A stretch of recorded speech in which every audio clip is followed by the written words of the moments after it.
Okay, welcome everyone. We've got the Charge My Street webinar today all around charging points. Kieran, I think you've just switched off your screen share, so if you could put that back on, I can see the agenda on there. But basically, it's a really exciting panel we've got for you today. We've got EV drivers, we've got people who are hosting charge points, a local authority perspective from Phil Gray at Carlisle City Council. Because in order to make this shift to get EV charging points into Cumbria and the wider north of England, it really needs all of us to work together. So it's councils, communities, individuals that just want an EV charging point. And what we're doing, the magic we're trying to conjure with Charge My Street is to bring all these different people together, harness them into a common cause. And for any of you that have tried to install EV charging points, you'll appreciate some of the complexities and the difficulties.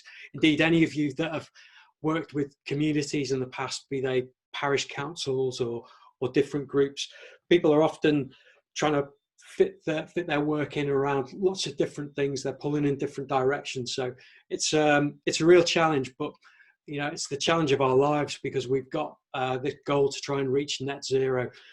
CO2 levels are dropping for most sectors, but transport is still climbing up there. So we really need to try and focus on how we can bring down those carbon emissions from the transport sector. And we feel that getting more of these EV charging points into Cumbria can be really valuable to do that, to help achieve that goal. And today we're going to be talking about how we can do that. So the main focus for us is, where do we find those sites where we can put the EV charging points? You drive around, there's lots of spare parking spaces. What do we have to do to speak to the people who control those parking spaces, who own the buildings they're next to, and see if they're going to be suitable? We've been doing this for a couple of years now. Most of the sites that we look at actually aren't suitable. They're ruled out because of technical reasons. There isn't enough electricity going there, or maybe people aren't happy about parking there. But it's really important that we try and address it. So you've got the programme on your screen there.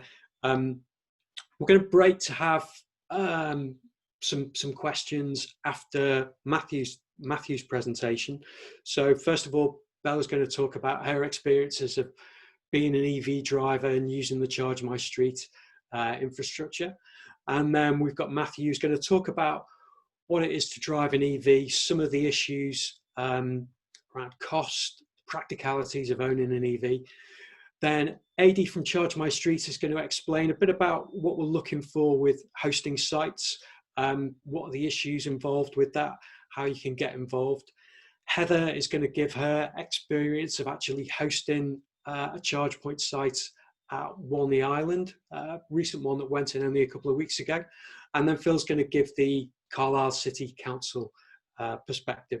So we'll take questions, we'll take a couple of questions after Mathew's talk, and then at the end there'll be a longer Q&A session.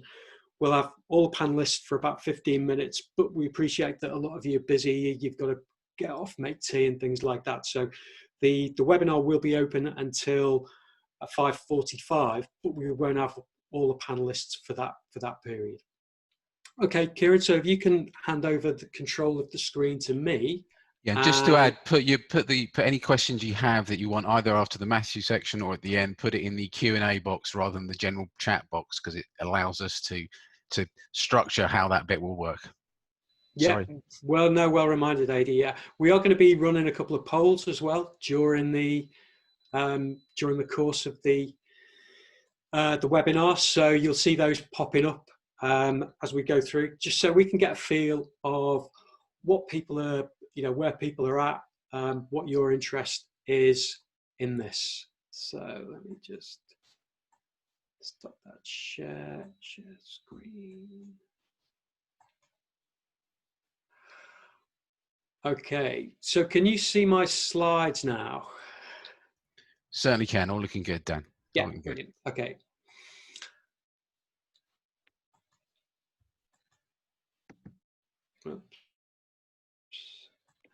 So I think the key thing for us at Charge My Street is how we can actually get more people using EVs, and started off very from a sort of personal perspective back in 2017 when interested in buying an EV, but there were just no charging points available in Lancaster.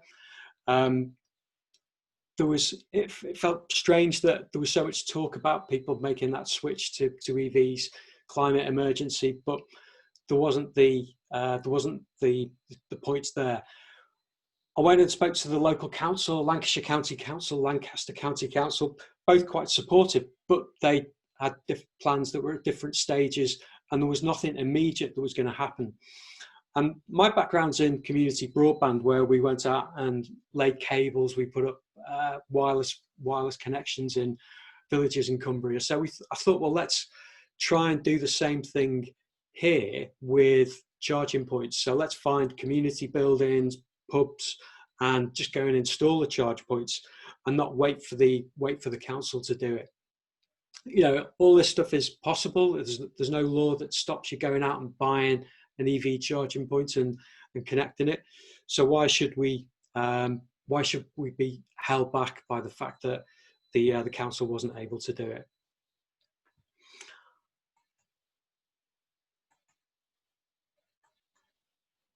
So Charge My Street's vision is all around people like me that don't have a driveway or anywhere that they can park their car off-road overnight. So we know that there are about 40% of homes nationwide that don't have access to off-street parking. Most people are buying EV. They can get a charge point put in by the garage when they buy it, and they just do all their parking at home, all their charging at home. But we don't have that opportunity. So having these spaces available, charging at night when most of these spaces are empty, really helps.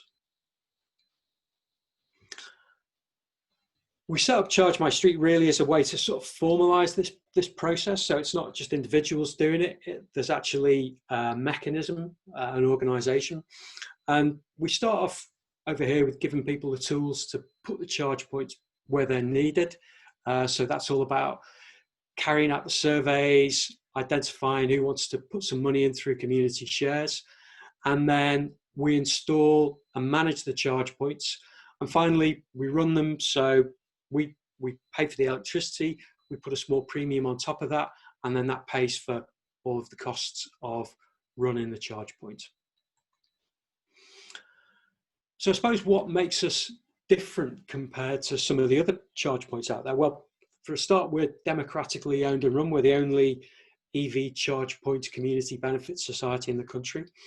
And currently we've got up around 120 investors that have put money in to support the existing charge points and the ones we're going to be doing over the next couple of years through the SOSCI project, which is, as it says on there, an Innovate UK government-backed funded project.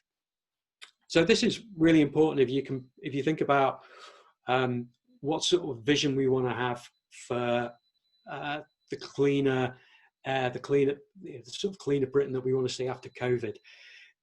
Is it about getting these charge points put in by the big fossil fuel companies, or is it about having democratically owned and locally run organisations that are doing that? And we think it's important that this is going to be critical infrastructure in the future, and we think it's important that there is that democratic voice in how it's run.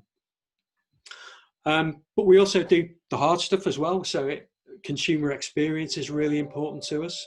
The billing, the support, the marketing of these charge points.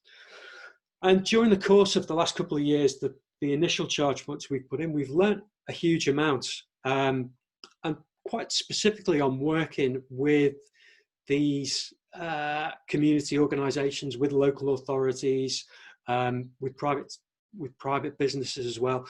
They all have quite nuanced differences in the technical and the contractual agreements that we've reached with them. I suppose the other thing is that we're based in the Northwest, in staff in Lancaster, members of the team in Manchester, in Cumbria as well. So we're quite local and we know what's happening here. We know the sorts of communities that we're working with. I suppose the final benefit in there, if you're a community organisation which has got solar panels on your roof, then because we pay for the electricity that we use, if that's coming from your solar panels, then that acts as an added benefit for you in terms of generating some extra income.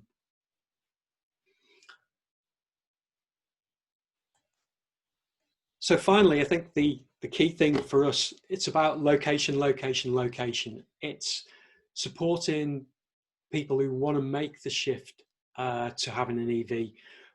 They don't have a driveway. How can we work with them? How can we help them to make that shift? And if we know people who have got spare spaces in their car parks, then we can work with them and bring everyone together. So we've got a great chance of doing that.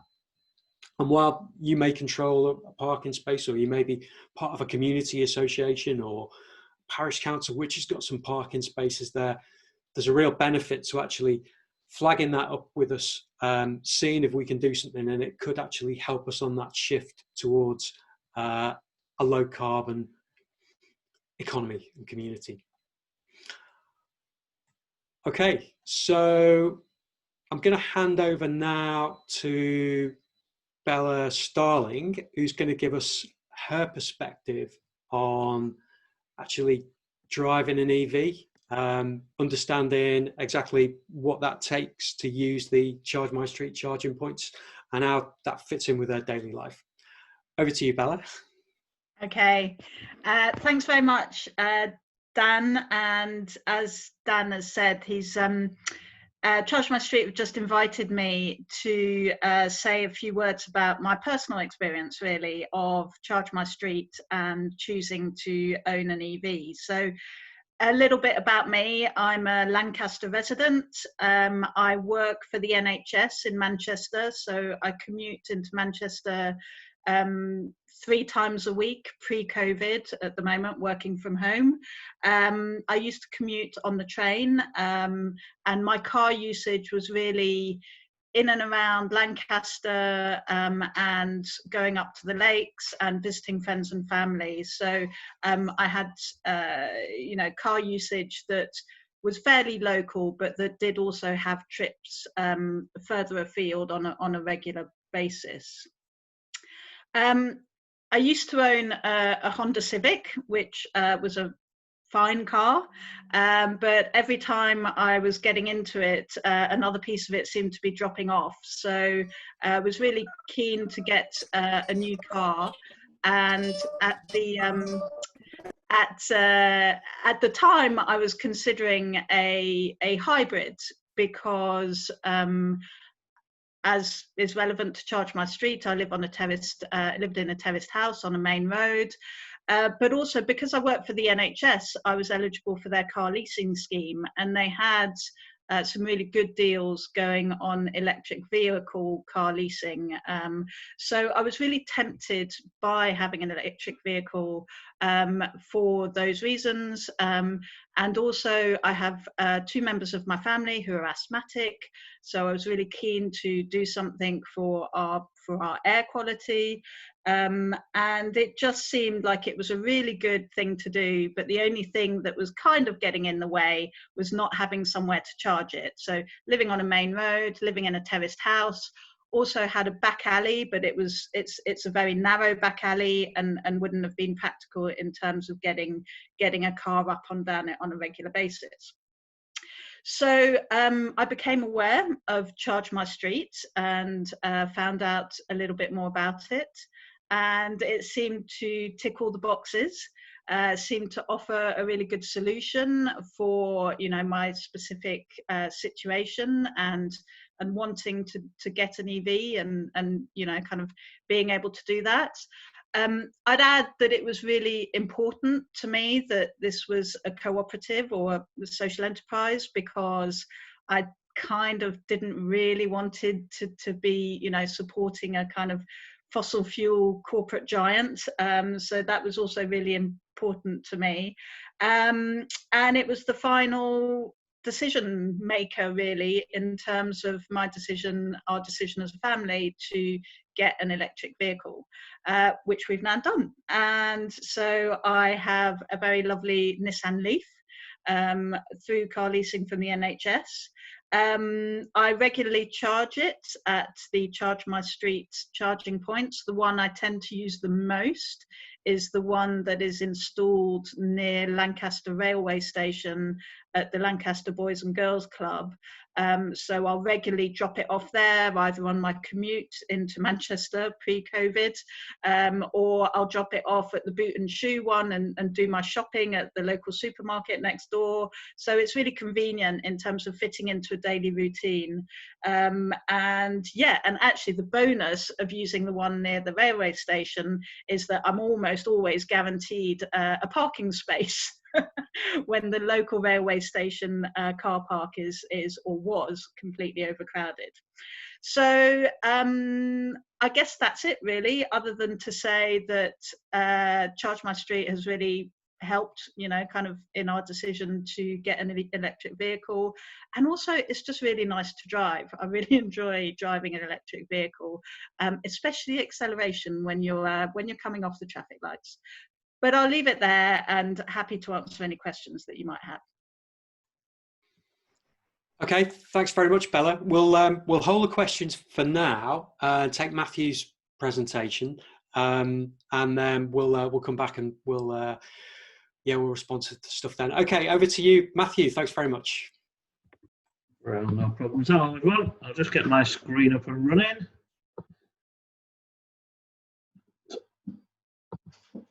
Hopefully you should all have my presentation now. Looking good.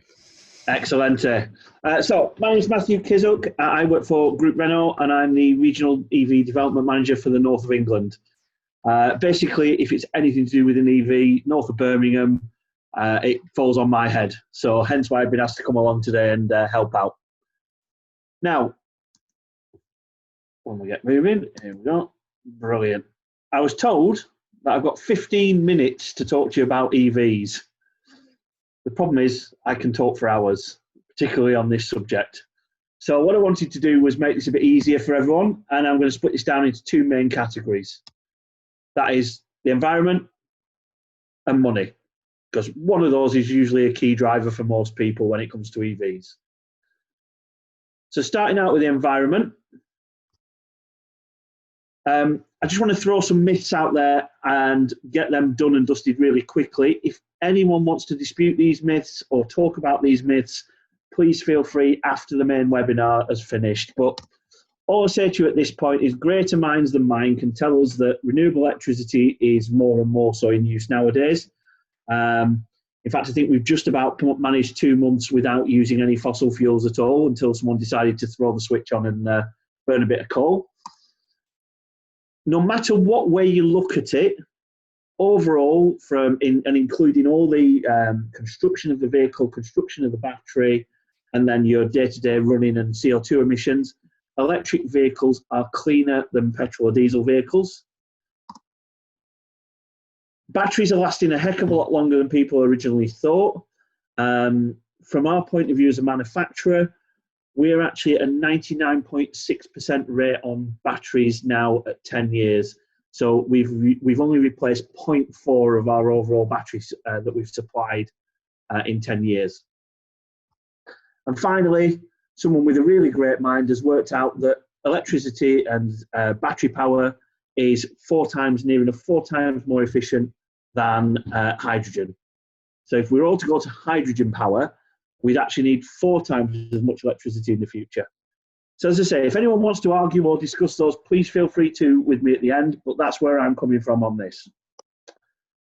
So all the information that I'm going to give you today, I'm happy to provide sources for. It's all out there. Most of it's from places like the Royal College of Physicians and so on and so forth. But just so you're aware, today, 40 million Britons live amid illegal pollution levels. That's 40 million people that are breathing toxic, carcinogenic air every time they step out of the front room. Just think about that. 36,000 people is the average number of people who die in the UK due to poor air quality, and £42 million was the amount of money spent by the NHS due to poor air quality last year. If we look overall at the environment and our climate, we're all probably seeing the Attenborough thing where we've been told that we've got till 2030 to reduce the effects of global warming. If we carry on the trajectory that we're at today, 1 million species of plants and animals will be extinct by 2050, and 1 billion people will have been displaced by the effects of climate change by 2050. So that's 1 billion people having to move home because of the effects of the weather. As it stands today, we are currently using the planet's natural resources 1.7 times faster than our planet's ecosystem can regenerate them. Not to throw even more nastiness at you, if we look at the worldwide picture, 9 in 10 people in the air breathe polluted air, and 1 in 9 deaths is caused by air pollution, and overall 7 million people every year. And here we are worrying about COVID-19. There's a lot of other non-fatal aspects of it. There's been a rise in asthma and eczema, a reduced lung and cognitive development in children, increased fatigue, hair loss, headaches, eye damage and anxiety. It's been known to reduce fertility. We're seeing localised temperature rises and impacts on crop yields and damage to local ecosystems. So that's what the pollution that we're putting into this planet does. Obviously not all of it's from cars, but the transport segment does make up a large amount of it. So if I look at the Lake District where I live, it's not too bad up here. I'm one of the fortunate ones. I actually breathe clean air, so I'm very thankful for that every single day. But we do see severe spikes up here in the lakes, mainly due to visitors while they're travelling around and visitors getting here. I don't know if you're aware, but the Lake District National Park set a carbon budget for the area, and at the 10-year anniversary of the launch, the budget were 48% behind for the region. One thing that we can make an impact on, though, is what happens with the residents and businesses in this area. And that still makes up 21% of the total CO2 emissions for the lakes. So that's the environment. Why wouldn't you do it? Why are you still driving a petrol or diesel, I always think. But if you're still not convinced after all of that, then let's talk about money. Because if you've not done, if the environment doesn't concern you, I'm sure that the pound in the pocket does. So, whatever way I stack this up for you, I can show you that over its whole life, even though you may spend a bit more up front, or you may pay a bit more in your leasing cost, that you will save money by owning an electric car or van over a petrol or diesel equivalent. So what I want to do is I want to discuss my electric car with you. So I've got a new Zoe, and my Zoe has a WLTP, so government test standard figure of 245 miles per charge. Now that is a government test figure that we have to use. It's not something that the manufacturers make up. What I find is real world, I get about 240 miles in summer and about 190 miles in winter. So that gives me a median figure of 215 miles per charge. My battery size or capacity is 52 kilowatt hours. I'm fortunate enough to have off-street parking and my own charger, and my energy costs me 14 pence per kilowatt. I need 52 kilowatts to fill my battery pack. So effectively it costs me £7.28 to do 215 miles. Diesel's currently about £1.15 a litre. A good diesel would do probably 50, maybe 60. So therefore, if we worked on 220 miles at 55 miles per gallon, we're looking at £20.97 to do those 220 miles. Therefore, on an average of 8,000 miles per annum, you'd be spending £762 on diesel versus £270 on electric. which gives me an annual saving of just over £491. Let's look at this zero road fund licence. What does that actually mean? So any zero emission car under £40,000 is currently exempt from road fund licence. A good diesel car have emissions at least 101 to 110 grams of CO2. That's an annual road fund licence of £155. Let's assume you keep this car for 3 years. Another total saving there of £465 over 3 years. Less moving parts, no oil, cheaper servicing. Now, what I've done here, I've actually used a petrol car to compare, because a petrol car servicing is cheaper than a diesel car servicing.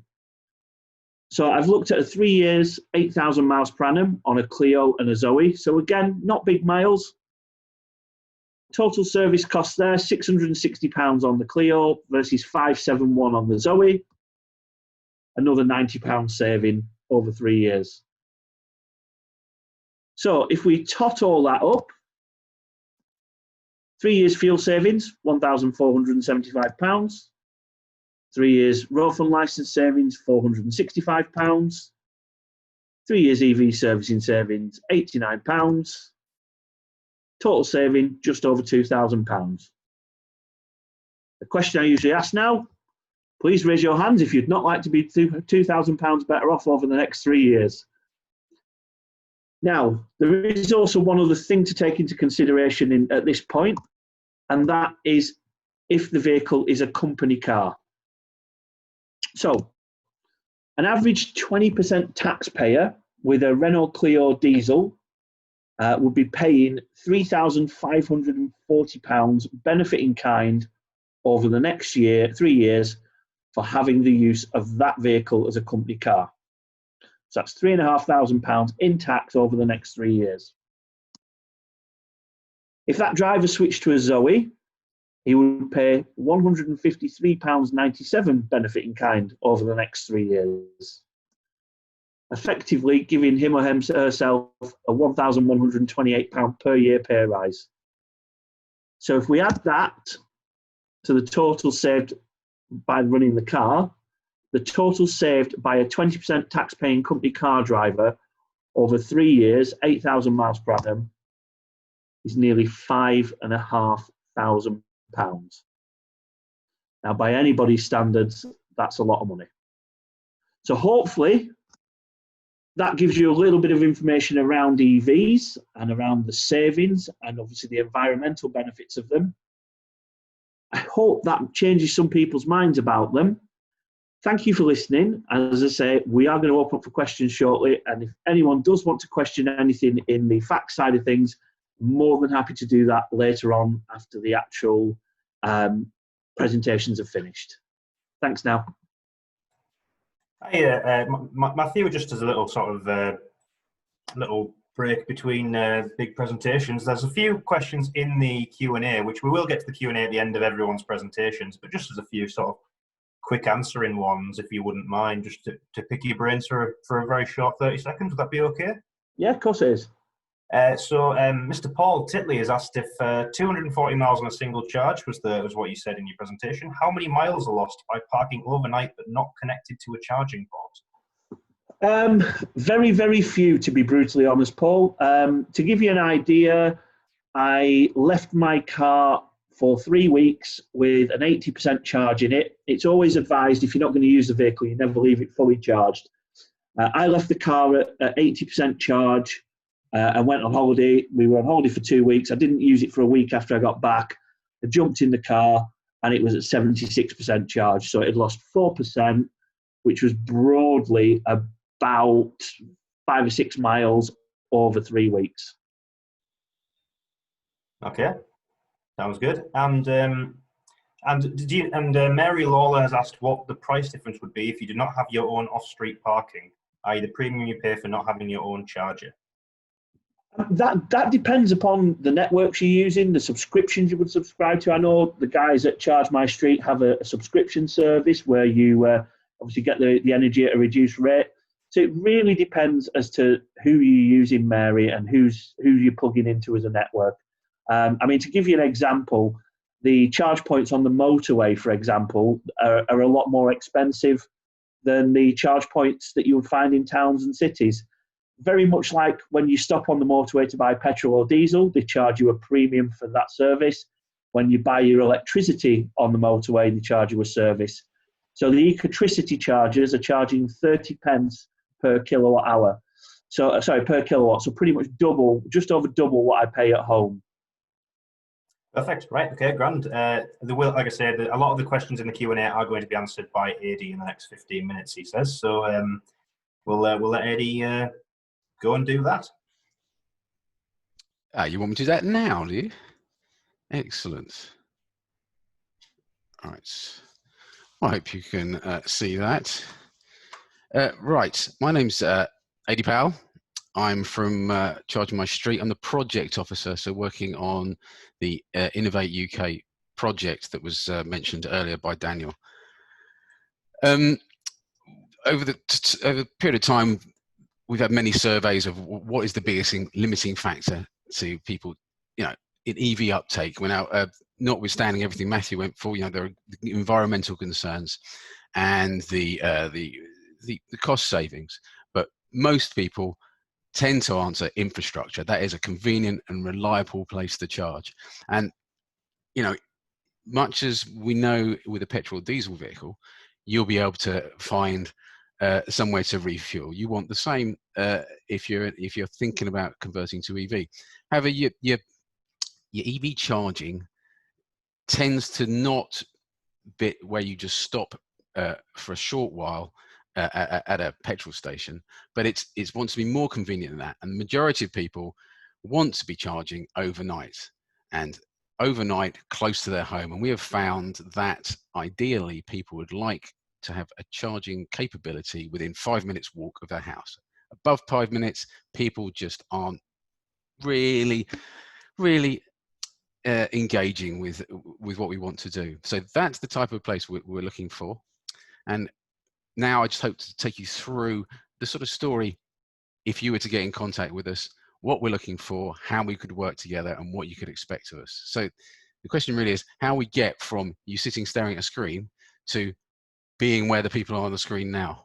Actually, that's a little bit frightening, isn't it, there? And certainly John's face mask is clashing with his shirt there. So let's go to this one. That's much better. So we have the added benefit of a Charge My Street director in the picture as well, and that is the Deputy Mayor of Barrow. So how do we get from sitting staring at this screen today to the happiness of having your charge points at your place of work, near where you live? Let's first look at, so what are the benefits of hosting a charge point? Well, it's a Charge My Street charge point is a community benefit.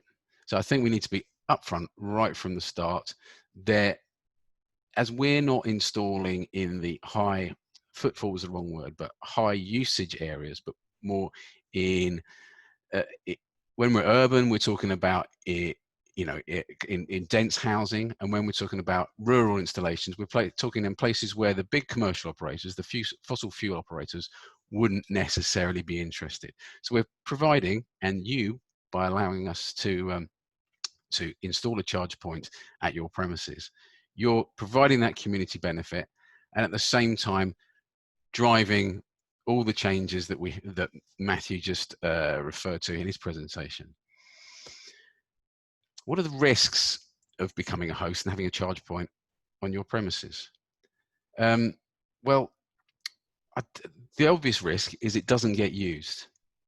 And I would say it's very possible in the short term, we might end up with low usage of what are, valuable parking spaces. However, to a large extent, and this whole webinar was called, making the change, but the change has already been decided for us, because diesel and petrol, the new diesel and petrol vehicles will be phased out from 2035 at the moment. It looks like the government, and that's going to be government imposed. So it's not going to be an option. And we were just on a webinar last week when they were talking about fleet managers, and fleet managers who are looking at about a 3-year cycle on their sort of company fleets. by their third cycle from now, they're pretty much going to be left with very few options other than to convert their whole fleet to electric. And indeed, on the screen there, Accenture last year were predicting 1 million electric vehicles to hit UK roads by 2025. So how does hosting with us work? Well, it works on a basic level that we have a simple but relative watertight tenancy agreement with you to install and run a charge point at your premises or your village hall or whatever, however this takes, for a period of 10 years. And it may not be the same charge point because technology will move on, but essentially the important bit, the electricity connection and the groundworks and the hard stuff will have already been done. We'll be able to update the technology, but we have a lease agreement with you. We run it for 10 years. There are break clauses that you can take advantage of if you're dissatisfied or if there have been problems, or of course if ownership status changes. But that's basically how it works. There are two models of operation. Ideally, we would use your building supply electricity, and then quite simply, at the end of every month, we have a meter that tells us how much of your electricity we've used, and you can cross-reference that with any metering you have, and we pay you for all the electricity we've used. And as Daniel said in his presentation, the electricity we sell on to an EV that's plugged in has a markup on it, and that's how we pay for our running costs, basically. Now, if it's not suitable to use the building's electricity supply, we'll have to get a mains electricity connection, which is quite costly. So we'd like to avoid that. Now, I'm just going to digress for a quick moment. I always get asked this question: how long does it take to charge a car? And the answer really is it depends on the car. The crucial thing is it's the car that determines the rate of charge in kilowatts. Now, the chargers offer up to a certain amount of a certain rate of charge, but it's the car that determines this. Now, the car, when you're talking about an AC charger, which are not the more basic ones, but the much cheaper and easier ones, and the ones you replace in the community, the car has its own inverter, so it converts the AC to the DC on board at whichever rate it can, and then charges the battery. Now, the bigger ones you see at booths, for example, the instant ones and booths were the big things. They have the really heavy duty inverters within them, and then they convert, and so it goes into the car as DC, and it charges what we call rapid, so that would be 50 kilowatts or above. Now, they cost, in terms of electricity connection and equipment, we're talking about 10 times the cost. Not 10, it's about between 5 and 10 times the cost it takes to put in an AC charger. So Charge My Street, and because of the nature of what we're looking at, overnight charging, we don't need that 50 kilowatt rapid charge. We're looking at people who are going to leave their cars for a period of hours. So we own and install, as far as it allows, a double 22 kilowatt fast AC charge point. And just to illustrate here the charge rates, so on the left of the screen there you have the, I believe, best-selling plug-in electric hybrid, which is the Mitsubishi Outlander. That can only charge at 3.7 kilowatt. Moving across, we've got the Nissan Leaf, favoured by Daniel, and that charges at 7 kilowatt on an AC charge. There are quite a few ones coming onto the market this year in dribs and drabs that charge at 11 kilowatt, the Audi e-tron there. And then on the far right is the one that Matthew was referring to just now, the Zoe, which charges at 22 kilowatts on AC.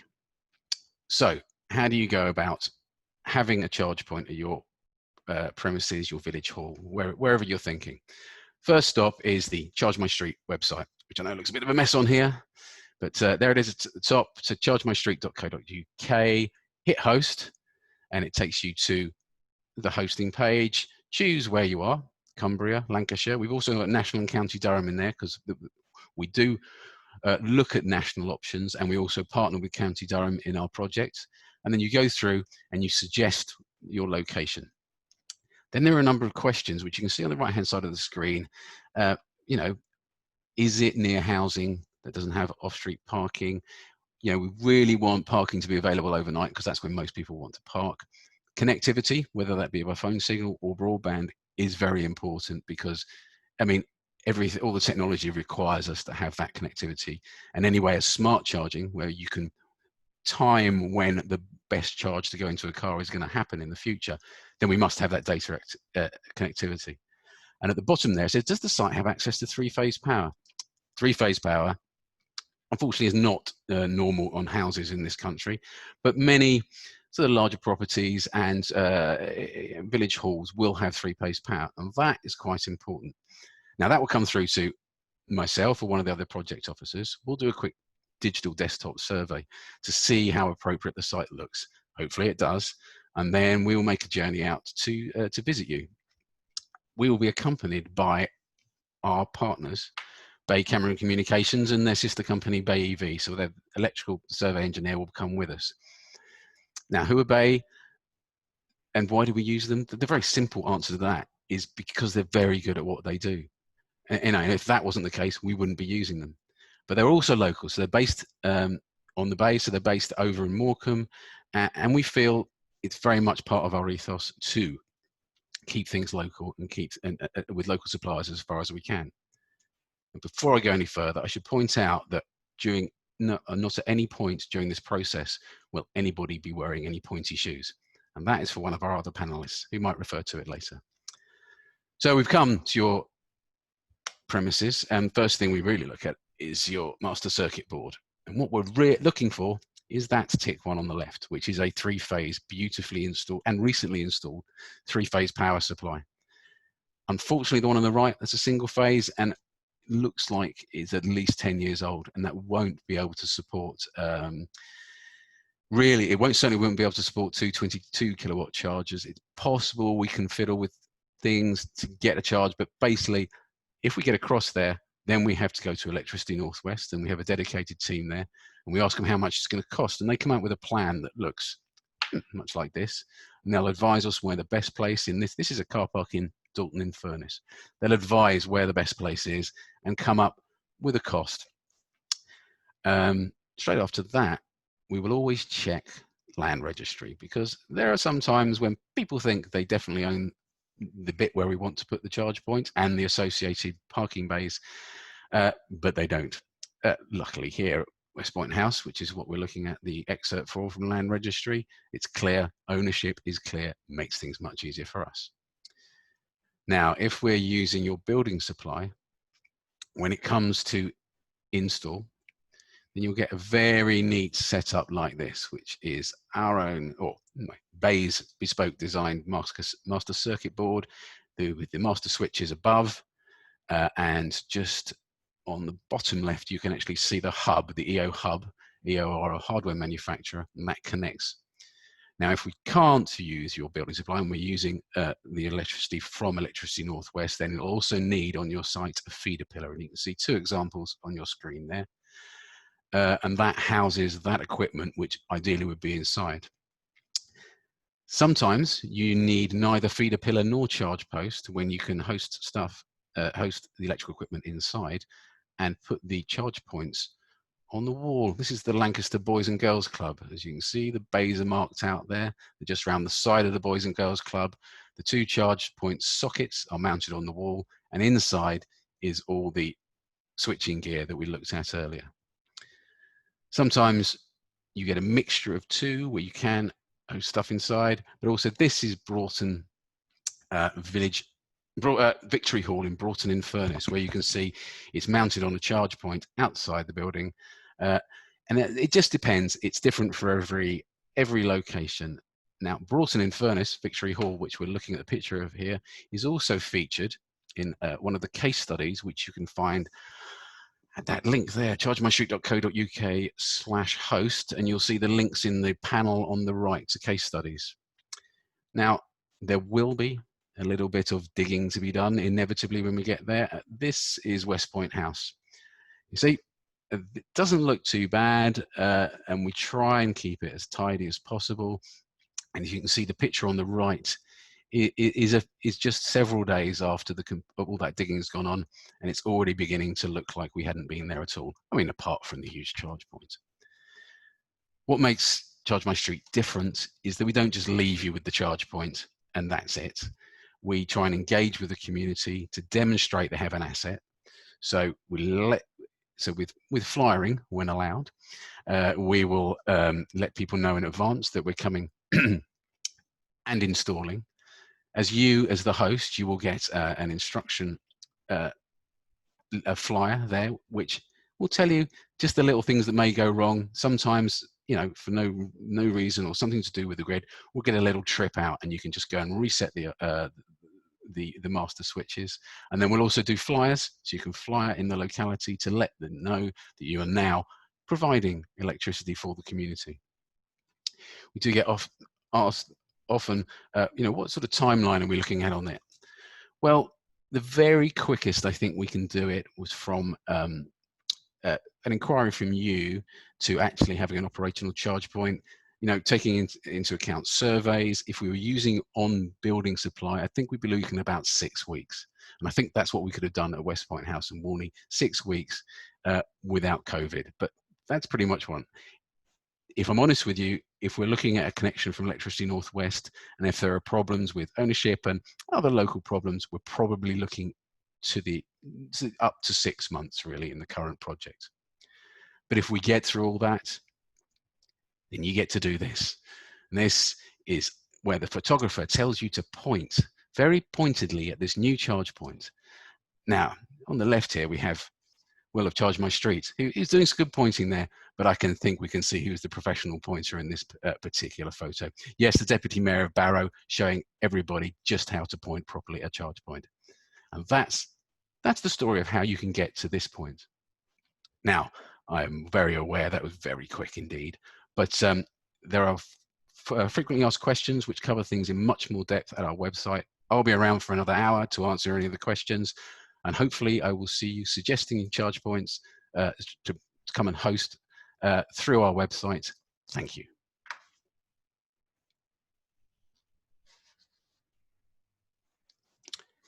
Everyone's gone. Everyone's left me. Hey. Daniel.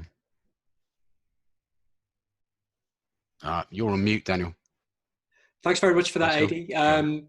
We're going to hand over now to Heather, who's going to just explain to us a bit about what it's like to have a charge point installed by Charge My Street. So over to you, Heather. Thanks very much. Thank you. Can I just check that you can hear me? Yeah, that's fine. Right, good. Good afternoon, everybody. Thank you for asking me here to participate in the webinar. I am Heather Cockett Phillips, as it says in front of the screen. My husband and I own and run West Point House on Walney Island. Just a bit of background, West Point House is a self-service hotel for people who come to Barrow-in-Furness for work, mostly engineers in BAE's shipyard and medics at Furness General Hospital and wind farmers. Why did we choose Charge My Street? We wanted to install a charging point for about 2 years because 1, it's a good idea, and 2, because our guests asked for one. And as anyone in business knows, you listen to and then provide what your customers want. My husband and I also want to run an electric vehicle. Currently we have 2 cars and we really want to go green, particularly after test driving a couple of EVs and realising how amazing they are. Another motivation, was the 18 kilowatt array of solar panels on the roof of West Point House. And we have a 6 kilowatt array at home too. So if you're getting free electricity, your attitude to stopping at a petrol station to part with a lot of money for a product which is killing the earth and humans, you become very resentful. And if you just kind of look at those slides, you will see a lot of panels. As at today, as at this morning, we have generated 92,181 kilowatts of electricity, which, if my calculations are correct, is enough to drive an electric car 11 times round the world. Well, we had a difficult job to get any of the big national firms to come out to us. In fact, no one did. Lots of appointments were made, and In all cases, there were no shows. Some with very unusual excuses. It seems to us that the big boys of EV charging point installation are only interested in what I would call low-hanging fruit within 5 or 10 miles of the major motorway network. Recently, I think it was about February rather, I noticed a post on CAF's Facebook page and inquired about the scheme in the comments below the post. At that point, not realising that Charge My Street was a separate entity, I was delighted to be promptly contacted by Adi, who made the appointment to view the site. When Adi and Steve actually turned up on time, on the correct day, I was amazed. This might also sound a bit odd, and Adi alluded to it earlier, but I was relieved that they turned up wearing normal clothes and not what I call salesman clothes of pointy shoes. I was even more delighted to be told that the scheme includes community involvement. We've got 37 bedrooms and a conference/meeting facility. So this means that our guests, our day delegates and the local residents can swap fossil fuel vehicles for an EV and they can charge at a West Point house. Clearly, this is a win-win and a great way forward to reduce carbon emissions. The installation was a lot more work than I had anticipated. It went very smoothly, albeit being interrupted by COVID-19. And the charging point was officially opened by Barrow-in-Furness Deputy Mayor, Councillor Helen Wall, a week ago today. So we are absolutely delighted.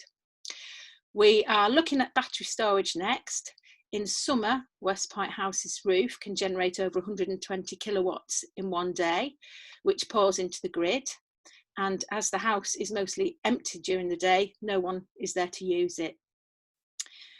We recommend Charge My Street to everyone, including community groups, councils, parishes, and other accommodation providers. Obviously, some parts of Cumbria are less accessible, and the big companies whose names come up when you Google EV charging points appear to have absolutely no intention of going out of their way for work. So that leaves me just to say thank you very much indeed to CAFs and to Charge My Street for our lovely EV charging points. Brilliant. Thanks very much, Heather. We're going to go over now to Phil Gray to give the Carlisle City Council perspective on charge points. So let me just see. Are you there, Phil? Can you switch your camera on? Yeah, got you. Okay, over to you, Phil. Okay, thanks, Daniel.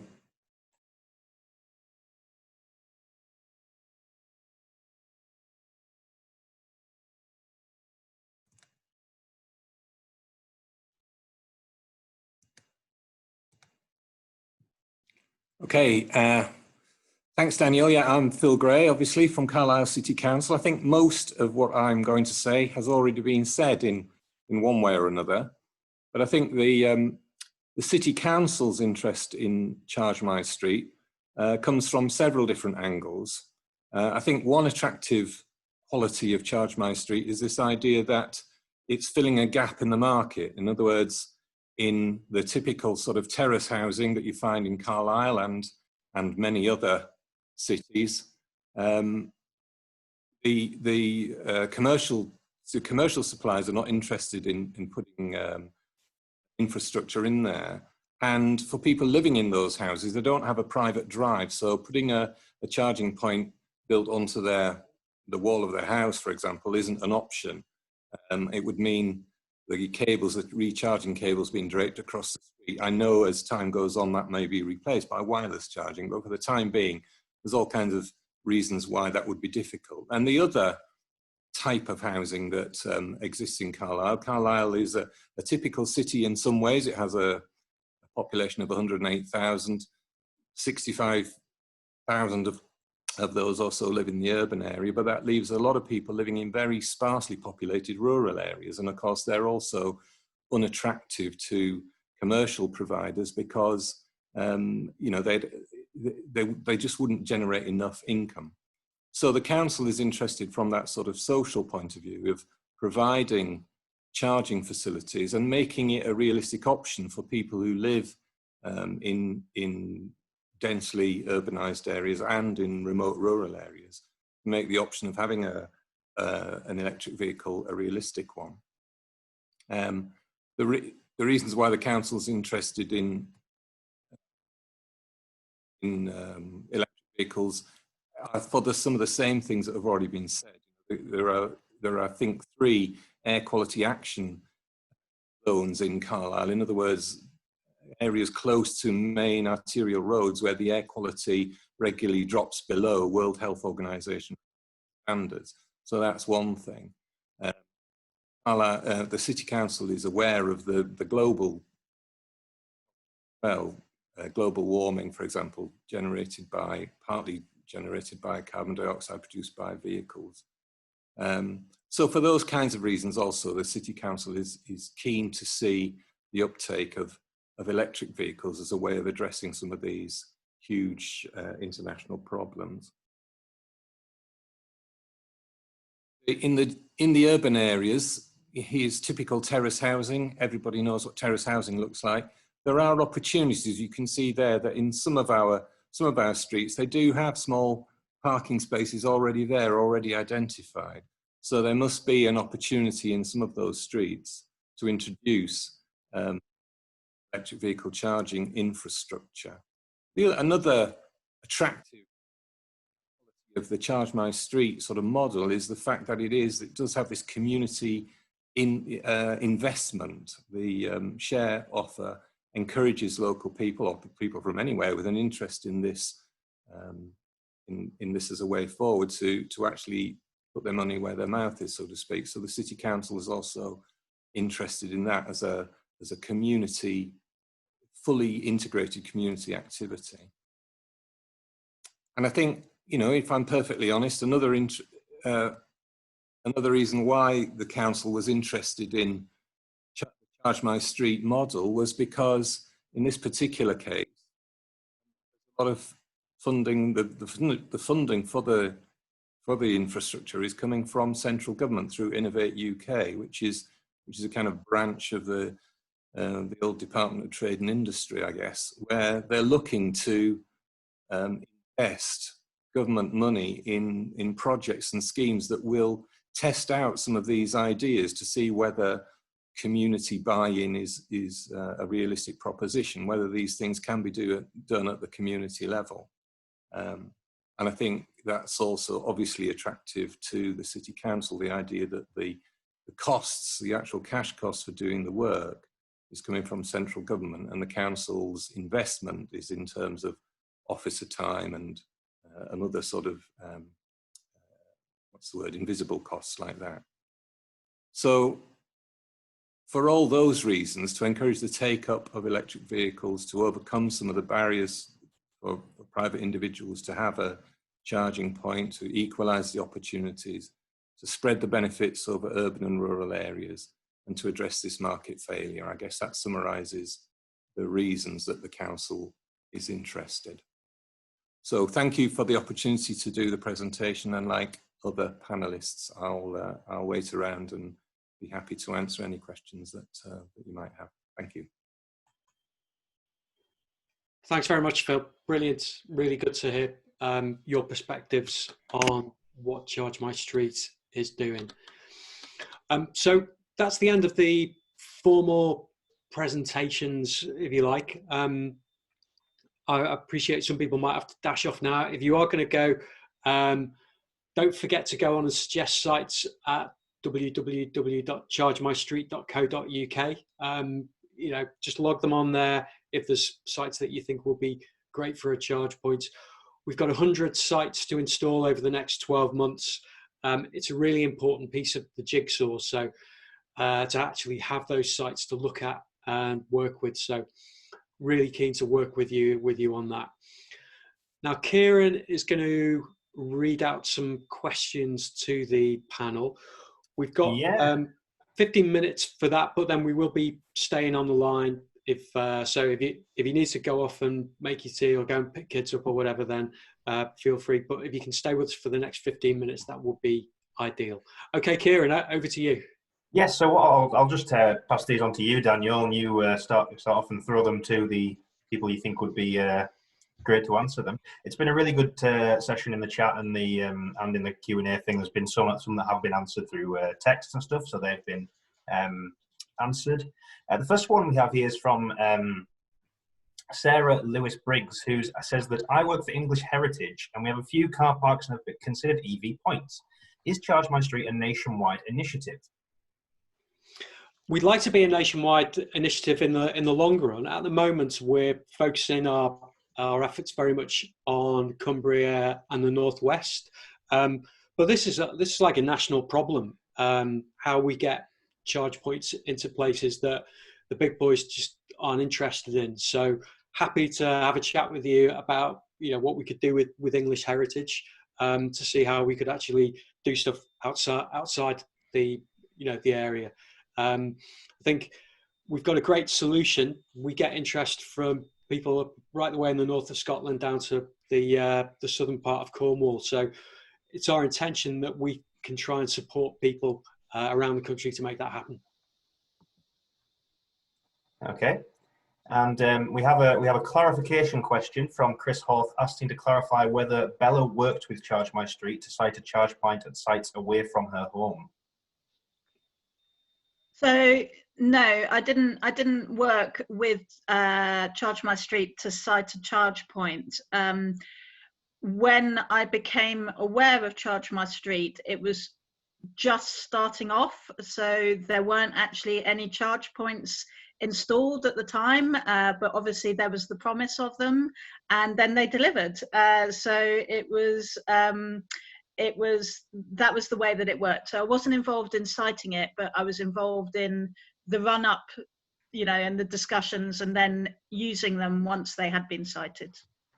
I think the charge point site that Bella was referring to, which is the Lancaster Boys and Girls Club on Dallas Road near the station, sort of presented itself, and it's the ongoing problem we have is that, to an extent, it's the people who are enthusiastic hosts and are willing to host that, to a large extent, dictate where we put them, because we can't just go and put them on streets, because that's the county highways realm. And so certainly in that phase one of the project, the Lancaster Boys and Girls Club were willing to do it, and that's why it's there. Brilliant. We have Damien Toh, who's asking, do you have any approach to avoid the EVCPs becoming standard assets if, for example, a nearby supermarket installs 10 free-to-use charge points? Hi, Damien. Good to hear you on the call. Yeah, I think it's a challenge that we're all going to face over the coming years. Some of the big charge point providers have got lots of venture capital money raised. Oil companies are putting lots of money into EV charge points. I think what we see, though, it's a bit like playing a game of snooker. Everyone wants to go for the balls that are over the pockets, but not many people want to go for the difficult shots. We're going for the difficult shots, and so we don't see that there's going to be a lot of competition on those sites initially, but we see that there will be quite a loyal user base built up on those terrace streets around those charge points. It has happened to us already in that we spent a lot of time negotiating to put one outside a pub, the Boot and Shoe, which appeared on some of the slides, and then the supermarket over the road ended up putting in some rapid chargers supported by InstaVolt, who are a big national company backed by millions and millions of pounds of venture capital. So it will happen. There is the potential to move the charging points as well in the future if they're not performing. It's called lift and shift. So we'll see. We'll just have to see how it works. But I suppose the other point as well is that we want to, if there's already a charge point within 5 minutes walk of a place that's been suggested, then we won't bother installing there. There's enough places without charge points to that we don't need to duplicate other people's efforts. Okay, yeah, great. And I'm just going to put in there also that the ones that we're talking about, the rapids that are going in there, they're very much in the same way as you have this approach within the supermarket. These are very much loss leaders. So the big guys, Instavolt, Chargemaster, they're trying to get into those A1 destination positions, and they're quite happy for a period of time to supply free charging. It's not going to stop like that. What they've got themselves in the position, then they're going to have, for the venture capitalists that Daniel was referring to, they're going to have to start recouping that money. But they've got the location. As Daniel says, we would tend to avoid being too close to one of those. Okay, brilliant. And this again, I think this next one early on is just mainly to Daniel and Adi. So apologies to the other people in the call for that. But have you found partners are generally happy with your ChargePoint agreement, or do they look for a more complex lease agreement? This is again from Damien Toe.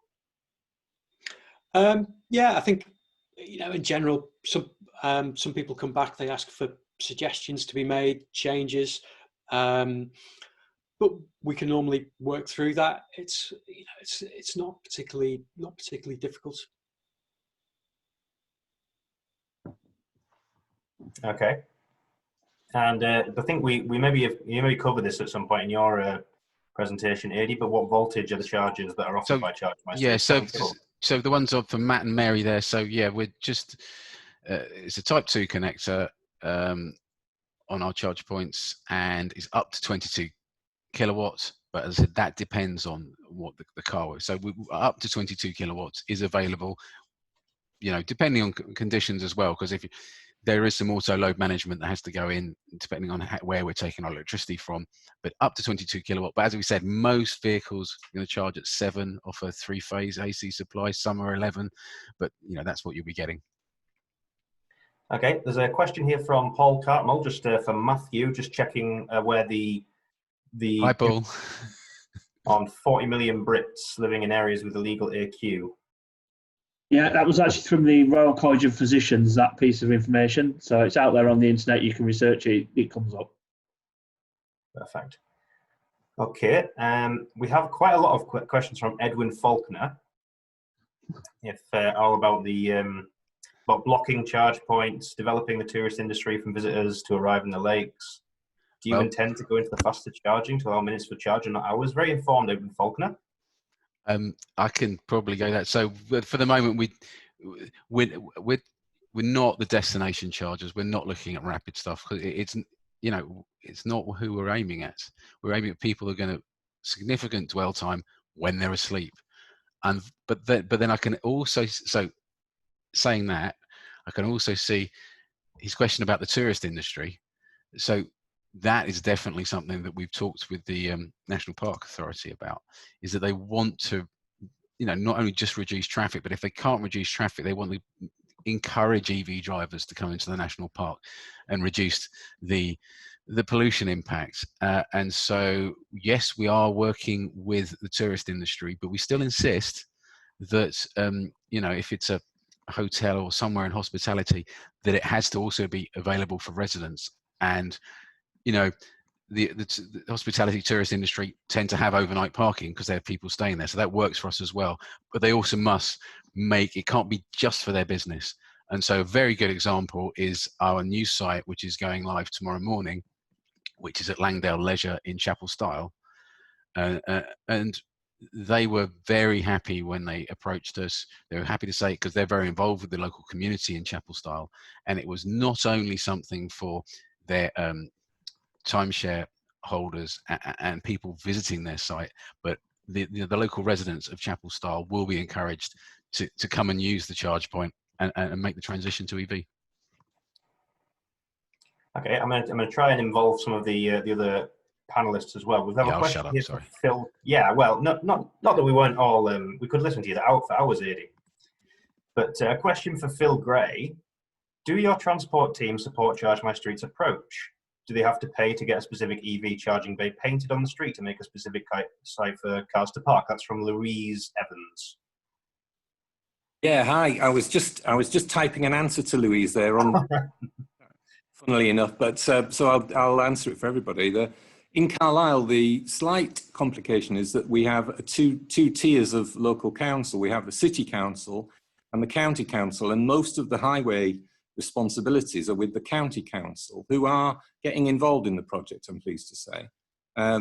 So to answer Louise's question, it would probably be one for the county, but Charge My Street and the Sosky project, the rolling out of charging infrastructure, as I said in my little presentation, is being paid for. The cash costs are being paid for through Innovate UK as in the form of a grant from the government. So, you know, all of that sort of stuff, painting the road, installing the cabling if necessary, installing the charge point, would all be paid for by the grant. And the job of the councils, the city council in my case, is to try and identify suitable locations. And as I've said, there's been quite a lot of questions I've noticed about infrastructure for tourists and this, that, and the other.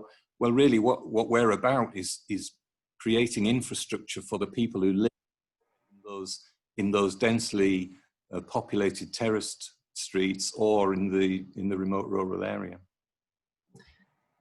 Okay, thanks, Phil. And another question from Louise, this time directed towards Mathew.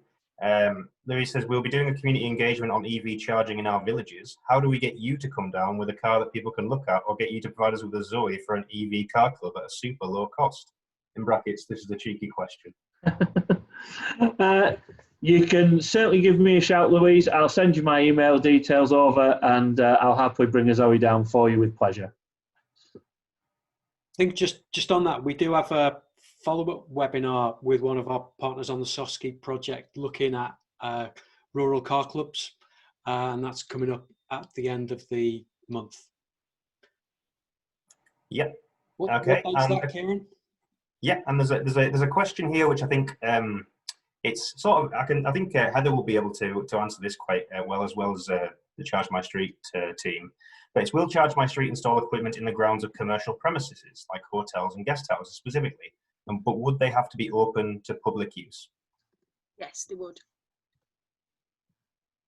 But it'd be worth it. Why not get all the community in?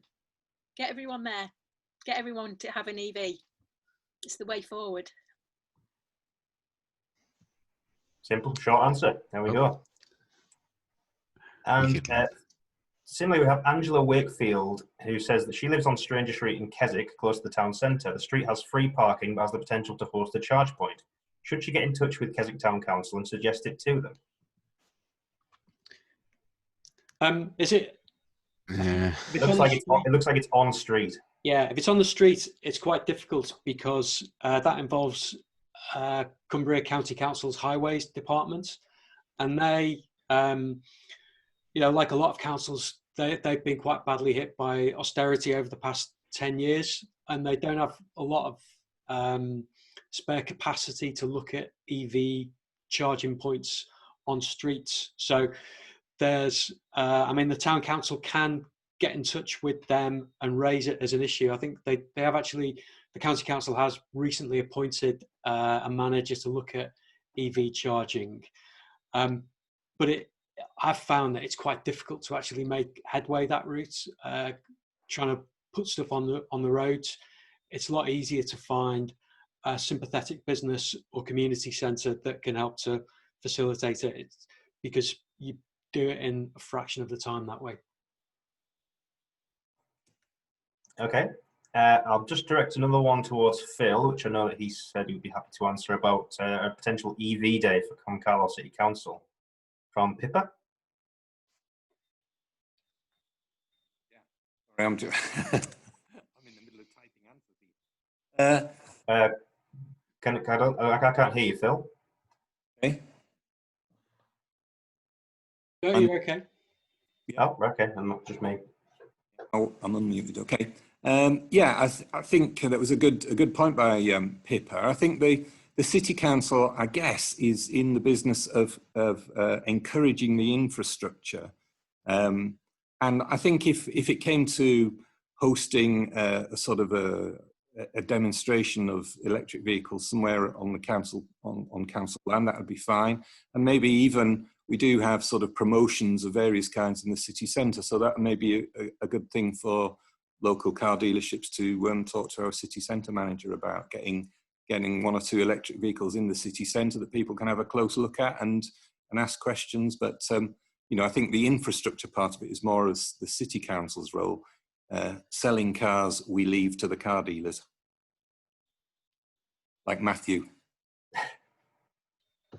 It's not about selling cars, it's about improving the air quality in your city, Phil.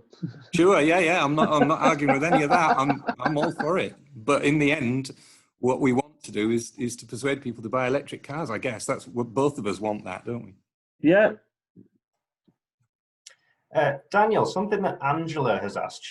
Angela Wakefield is asking about a developer at the back of our house that's selling car parking spaces. And she's asking, how do you go about persuading people to donate things to Charge My Street? What are the most persuasive points as to why someone should go with the Charge My Street? What's the benefit to having a charger there?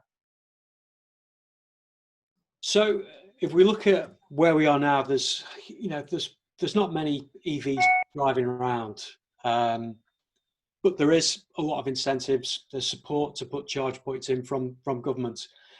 If we fast forward 5 years, there's going to be a heck of a lot more EVs on the road, and people will just be expecting there to be charge points. So if I was buying a house on that estate and I didn't have a driveway, I'd be wanting the communal parking to have some EV charging points on there. Otherwise, I just wouldn't bother buying the house. So while some people see that it's, they're sort of making a donation, doing us a favour, we like to sort of turn it around and say, well, actually, we're doing you a favour because we're sort of future-proofing your parking spaces so that people with EVs can use them in the future and buy your houses. So by all means, get in touch. Happy to sort of have a call with the developer and explain all that to them, and see what we can do. Really open-minded about any of these approaches. And for somebody like Heather, then Heather, what was the, obviously like we established before, you have to open the charge point for public use. What was the, apart from the obvious like environmental angle, what were your reasonings for allowing that? It's just a good idea. Why wouldn't you? We've got, as I say in my talk, we're generating hundreds of kilowatts of electricity, especially during the summer, and it's just slipping back into the grid, which is good. It's better than coal, but hey, let's use it for the local community. Let them benefit. Can I just add on that? Somebody mentioned a few minutes ago about a car club. We'd be delighted to have a car club car on site at West Point House, an EV for the community. So whoever, I can't remember who it was, I'm trying to look through the chat, but I'm not quick enough. If anybody who said that, get in touch with me, please. We'll have a car club on Walney. I'm game on. An EV car club, brilliant. I think Louise Evans is saying it was her. Yeah. Right, I'll write that down. And just on something that I think we actually all the panelists managed to miss out is that currently with the funding, and the proper location, if you've got a site that you think you can host that, then it's not going to cost you anything to get one installed. Okay, you're not going to make money off it because at this point in time, it's not a money-making situation because there aren't enough EVs on the road. But with the Innovate backing, which Phil has talked about in terms of getting the infrastructure into the city centre in Carlisle, getting it into council car parks, which I saw a question fling past just now. Council car parks in Carlisle, yes, definitely in the next few months. Carlisle City Council with Charge My Street will be opening several. But in terms of as Heather, a private host, it is cost neutral to use a host. We pay you for the electricity we use. Okay, you give us some space to put our charge points in, but then you have the charging facility there. You're providing the community. If you want to buy an EV, you can have somewhere to charge it. There's a degree of back scratching going on here. Absolutely, we would have paid, but with. Oh, don't tell me that now. No, COVID, we've been seriously impacted, as everybody has. So we're a lot of tens of thousands down. But it's just a win-win. You've covered a question from Jane Haig about a parish council. She was going to report back to the parish councils for their village and asking if there are any immediate or future costs for the host. So you've just covered that. Heery, thank you very much for that. A question from Matthew from Michael Hallam was they asked it in the chat by mistake. They say that they were wondering how can one trust a used electric vehicle, given there'll be no way to know what state the battery is in and they are very expensive to replace. Right, so firstly and foremostly, there is a way to see what state the battery is in, and any reputable car dealer will be able to do that for you. Like a petrol or diesel car, they have what's called an OBD port, onboard diagnostics port.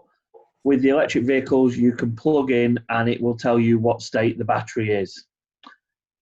Bear in mind with older Renaults where we had the battery lease product, if you were leasing the battery is warranted for the life of the lease, and if it falls below 75% efficiency, it will be replaced free of charge. So if you're looking at sort of a small vehicle like the Renault, again, you know, there is options there to have the battery replaced if the battery's on the lease.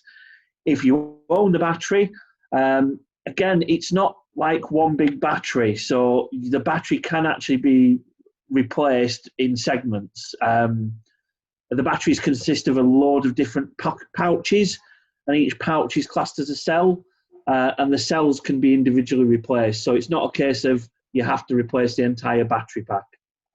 So I say, yes, you could replace an entire battery pack and it will cost you probably £7,000-8,000 depending on the vehicle, but you don't have to do that. On top of that, to be brutally honest, as I said in my talk, you know, we've been supplying EVs now for 10 years and we've replaced 0.4% of all the batteries that we've actually supplied.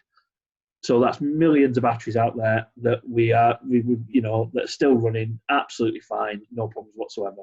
It's not like the battery in your phone or your laptop. It's a lot more complicated chemically than that. Okay, thank you, Matthew. To Daniel and Adi, there was a question that was emailed to me this morning by Miss Wendy Lethbridge, and it was all about how the chargers operate with mobile phones. Can you explain how the mobile phone is integral to the current model of the ChargePoint? Yeah. Hi, Wendy. Thanks for making the time to join the call.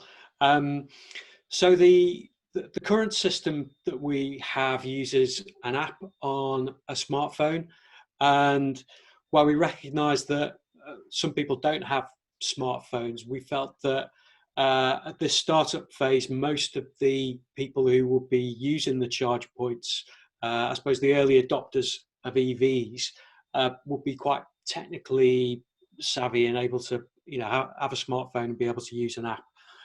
Some of the older charge point networks did use smart cards, RFID cards, which worked quite well, but it wasn't something that was supported by our charge points.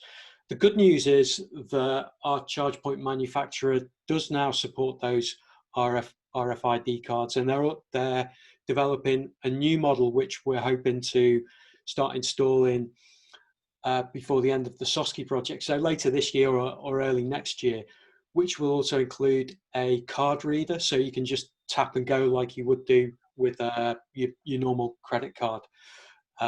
So it would use that as the way to start and stop your charge session. So we recognise that you know, it's been inconvenient for you in the past, but we're working really hard with EO, who supply the charge points, to come up with solutions that will enable you to charge up without a phone. Okay. There's quite a lot of questions in the chat from various people asking about the lamppost charging and charging on street via that means. Can we have what the panel's thoughts are on the lamppost charging and its feasibility? I'll kick off on that. Again, in our situation, we spoke to Lancashire County Council and we've tried to speak to Cumbria County Council about it. They own all the lampposts.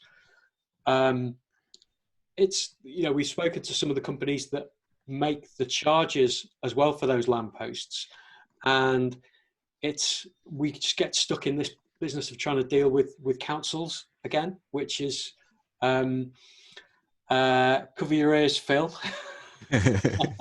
It can be quite difficult if you just want a charge point near your house to work your way through the council highways team, the manager who looks after the lampposts. If their maintenance of the lamppost has been put out to as a private finance initiative, which has happened in some areas, then you've got to deal with a big contractor like Amy or Balfour Beatty that are running the lampposts on behalf of the council. So from our point of view, just trying to help people that want to do something, get a charge point on their street, we've sort of shied away from it. But I think there is a place for it, and particularly if the councils, if the lampposts aren't owned by the council. So it may be a lamppost on a private car park or a university car park or somewhere else. I think there's obviously a place for it in the mix. I think our view is we're fairly sort of technology agnostic. If there's a solution that works for you, then we'll try and work out how to integrate that technology into our systems to make it work, rather than try and make the sort of technology fit around you. Anybody else want to? No? Well, just from a technical point of view, so there's the legal thing that Daniel's talked about. There's two technical considerations if you're looking at lampposts. One is the electricity supply to the lamppost is generally quite limited. It's a service supply which will limit the charge rate that we can get off it, and of course we can't compromise the lamppost primary use, which is lighting up the street. So that's one thing to consider. The other thing to consider is there was a big move, I can't remember when it was, but over the past few years of moving street furniture, particularly lampposts, from curbside to the other side of the lamppost, other side of the pavement, which then takes you straight back to the problem of cables trailing across the pavement. So it's just a couple of other considerations that we've come up against when looking into this. Matthew? Yeah, just a quick one on the lamppost charging. There have been a few successful trials of it, but what you'll find is they need to take out the old sodium bulb and replace it with LEDs, and then you manage to get about 3.2 kilowatts out of it, so it's uber slow charging anyhow. Okay. We have a question from Edwin asking, do you intend to develop support to the tourist industry so that visitors can arrive in the EV to the lakes to get recharges? We covered that one, didn't we? Oh, did we? I think that was the one where I ended up with talking about Langdale. Okay. Yes, a tourist industry, yes. Cool. Sorry. I think there's a sort of general point though that while the take up of EVs isn't that great within Cumbria, certainly a lot of people who are visiting the Lake District will start to expect that those charging points are available, and so we see that in the short term the charge points can be used by both visitors and residents. One really interesting thing, the Broughton-in-Furness charge point, when we did the launch there last year, there was a family from Ireland who were charging up their Renault Zoe, and they were spending time in the cafe in Broughton. They'd been back about 3 or 4 times during their holiday in the Lake District, and it was just because that village had a charge point that worked, and that was the main thing for them. But the trickle down effect was that the cafes and businesses within Broughton-in-Furness got the extra business from it. Yeah, I mean, as Adi was mentioning before about dwell time, I mean, if you're sat there as a business looking at this now, and imagine you put a charge point on the side of your business, you're going to then have people stopping at your business. So if you've got a cafe or a restaurant or a pub, a hotel, having that charge point means that customer is now attached to your business for a length of time. And that dwell time is obviously time they're going to be in your business spending money. Okay. Another question Edwin had was about the vandalism of any charge points? So if they have any vandalism issue, have you had any vandalism issues with the charge points thus far? And if there was any, what's Charge My Street? What is it that they do about it? Yeah, so the actual charge point which is visible is relatively small amount of the cost of the total installation. So we basically send an engineer out and to repair it. We've got a service level agreement with our electrical contractors to do that. If it's just a case of replacing the, doing a repair, clearing up maybe some graffiti on the box, those are all things that can be done. We haven't actually had that happen yet. What tends to be more of an issue is if we have petrol cars blocking spaces and things like that. That tends to be a greater problem. But as part of the SOSCI project, we've developed some measures which reduce that problem to enable people to see when spaces are blocked, supporting site hosts with better enforcement of parking regulations and things like that. Okay. Richard Waller is asking all the technical questions, as will be expected by Richard. He's asking about the choice. He's interested by the thinking behind the choice of 22 kilowatt AC. Because from what he's aware, most EVs will be limited to 7 kilowatt, with the exemption of Zoes and Teslas. Do you want Daniel, or shall I go for that one? Oh, you do it, Adi. Okay, yeah, I just smile because it was a very long multi-meeting discussion about which to go for. Ultimately, I think with yes, the majority do charge at around 7 kilowatt, and I think if there'd been a hardware solution that came in at 11 kilowatt, we probably would have gone for that. But the choice for us, because EO, who provide our hardware, are part of this Innovate project, and their two solutions are 7 or 22, and the cost difference is minimal. The installation type difference is minimal between the two, and when we looked ahead to the number of vehicles coming out in 20 and 21 which would have an 11 kilowatt charging capacity, we didn't want to not preclude them, but we thought, we want to make ourselves as attractive to the EV driver as possible. So yeah, we did have a long discussion about it, but that's basically, we just wanted to include as many people as we could, especially the Renault Zoe drivers. Hi, Matthew. Okay, brilliant. Phil, Chris Horth is asking, are there any procurement issues with councils working with Charge My Street? Yeah. I point out that's not a plant, Phil. That is not a plant, that question. And funnily enough, it's yet another one. I've just typed an answer to it. And the straight answer is yes, there are procurement issues because all local authorities have to comply with government-imposed restrictions on how we procure stuff. And that's not a problem. It's to make sure that all businesses have an equal chance to compete for the contracts that local authorities put out. So it's something that we're used to. But it has been a bit of an issue for Charge My Street because I think it was kind of new to some of the partners. But it's just another part of the process, really, and we've learned as we've gone along. And this is kind of what's the word? It's a research project. So we're part of the reason for doing it is to learn some of the lessons. So yeah, procurement is an issue. It's not a problem. It's an issue.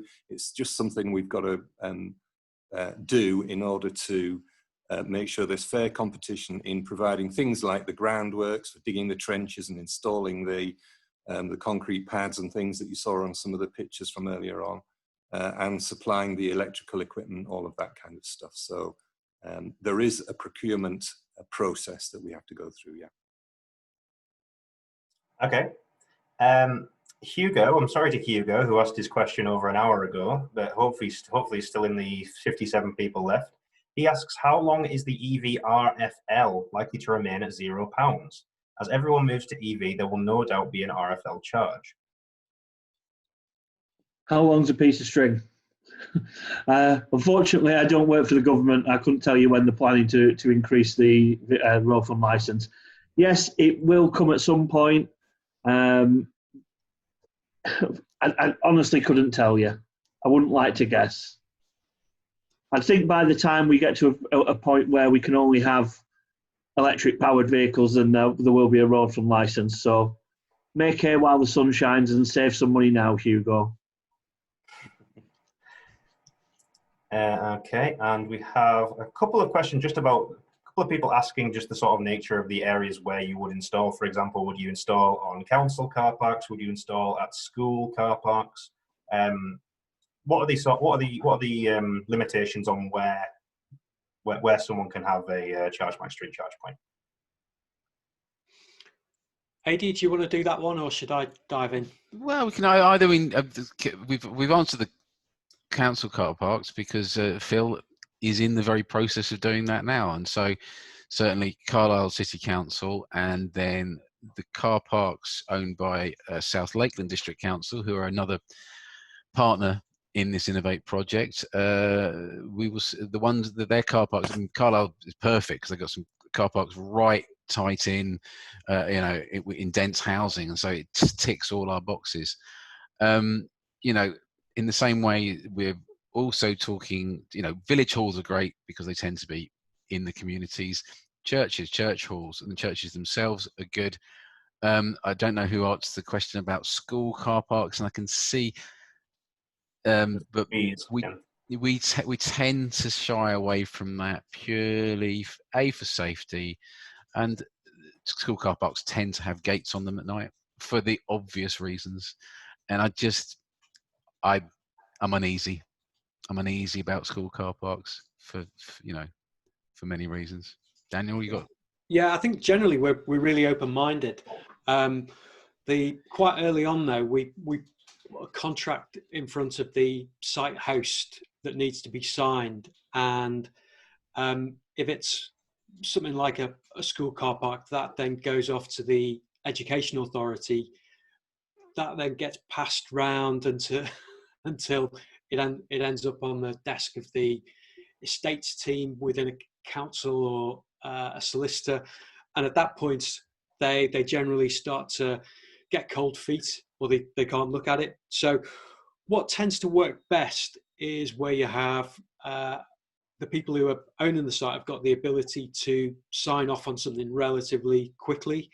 So if you look at things like large supermarket chains or large pub chains, most of them have already got a contract or some sort of agreement with one of the national charge point providers like Podpoint or Chargemaster or Shell or one of those. They may not have any interest in actually installing one at that particular pub or supermarket, but they've said in that contract that they'll have an exclusive deal with another network. So that tends to stop things, as soon as it goes a bit further up the line to a regional manager or someone like that, they'll say, no, you can't do it. So I suppose the sweet spot tends to be businesses which have got a decent sized car park that can sign off on things quite quickly, a bit like, Heather's explained earlier, or, local parish councils, community centres where you've got, a real enthusiasm to do something and to smash through any sort of legal barriers that get thrown in the way. Okay, brilliant. We have a question just very recently from Edwin asking about the different councils that are involved in Cumbria and possibly Lancashire as well. He's asked about Carlisle and South Lakes, which we've mentioned. He's asked any contact from Copeland District, but I suppose that can be expanded out to various councils as well. Yeah, so we've been waiting to. Oh, and one's just come through about Eden. So. All right. Okay. Yeah. Okay. Yeah. For Mary. Yeah. So, Kaya. Yeah. Yeah, we've been waiting to tie in with what the county council are doing on this, but also we want to try and kick the tires on this with Carlisle and South Lakeland to understand what the processes are, so that when we get to the point of wanting to work with Copeland or Allerdale, they can actually see quite easily how it's worked in the other place, and we don't go down too many blind alleys. We have spoken to Eden District Council as well. They've done a deal with a charge point provider for some of their car parks already. I think they found same issues that Heather mentioned. It was quite difficult to get some of the national networks to come this far north. They didn't like traveling this far up the motorway. But let's get the system sorted out with Carlisle and South Lakeland, get all the contracts sorted, and then we'll look at those other councils as well. But on top of that, so in terms of those council areas rather than those councils as entities, yes, we have had contact from people in those areas. So if you look on the Cumbria section of the Cumbria hosting section of our website, you'll see who's been in contact with us. And I was looking at a couple of sites actually in the Copeland area last Tuesday as well. So hopefully, yes, we will be bringing sites online in those areas as well. In fact, across the whole of Cumbria is the idea, but it takes time. Okay, I'm conscious we've just clicked over the original runtime of the webinar. We're up to 4:45 now, so we've still got a few questions. We've got questions coming in constantly. Is everyone happy? No one needs to rush off anywhere, or? Oh, okay, perfect. In which case, Heather, you gave the thumbs up. Steve Emsley would like to ask if there's any benefit to linking your chargers to battery storage. Me, sorry. Yes, yeah, that was you. Yeah. Sorry, yes, there is. And Charge My Street also know how to do that. We're hoping to do that. And because in the summer, we won't draw anything down from the grid if we have battery storage. Initially, in a bit of a blue sky thinking mode, my husband and I thought, why can't we get an EV charging point, charge the EV during the day, and then reverse the flow of a night time to power the building? I think it can be done. I'm looking at the experts here. It can be done, but I'm not sure. Well, we haven't taken it any further. I'm not sure how it can be done. So that is probably one more stage from where we are currently this week with you, Heather. So vehicle to grid is the next logical stage. So the first thing, yes, integrating battery storage is also part of the Innovate research funding that we've got, and which we'll be figuring out in the next couple of weeks the best way to integrate with the existing solar array that's at West Point House, and then we'll store this excess electricity. Some of it will go to charging an EV, and some of it will go to the general consumption of the residents.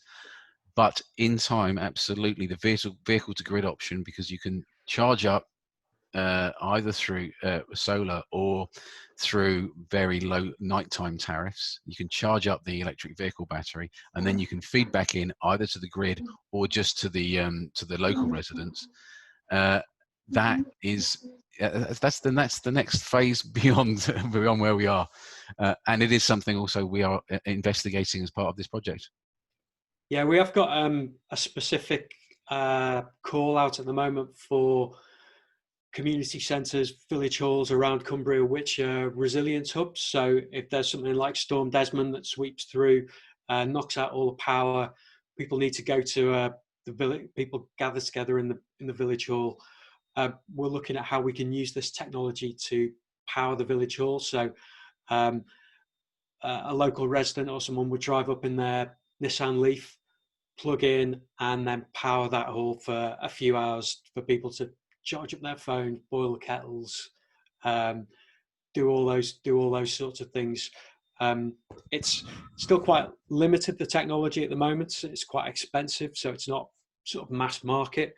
But we think in those sorts of quite particular instances, it could be a really useful technology for some Cumbrian communities. So if you've got a village hall that's takes on that role of resilience, and you'd also be interested in having a charge point, love to speak to you about that.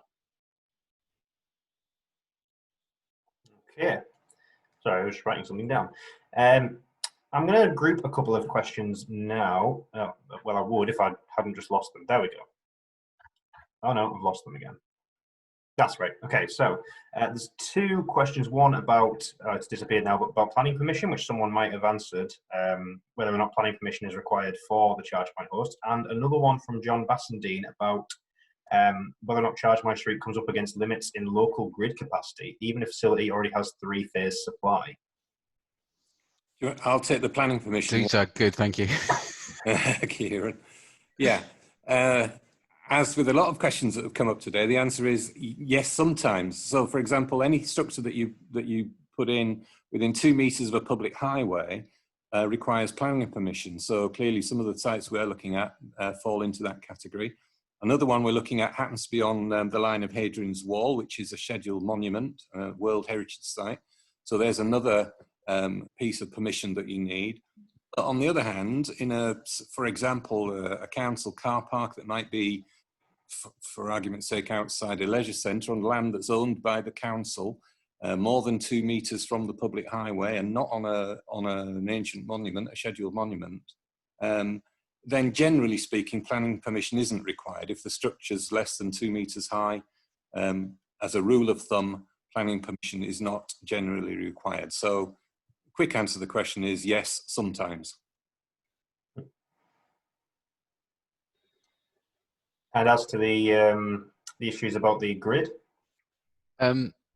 Generally speaking, no. But we very much try and preempt any issues with this. So the 3-phase building supply, when you when you connect an EV charge point to it, you actually legally, technically, you only actually have to notify Electricity Northwest retrospectively. We have a dedicated contact team who Electricity Northwest. So we tend to do everything in advance because we want to, preempt any issues. And so they can suggest if certain bits of the network might require reinforcements. That happens as a matter of course if we're taking a new connection off them. But just when we're using a building connection, they might suggest certain things that we can do to mitigate any problems with grid load. That we do in advance. The ongoing controls we have in is, and Electricity Northwest was slightly dubious about this when we first introduced it, but the EO chargers have auto load management on them. So the reason it's on there initially is so that it balances the load if you've got two Renault Zoes taking charge at the same time, for an example.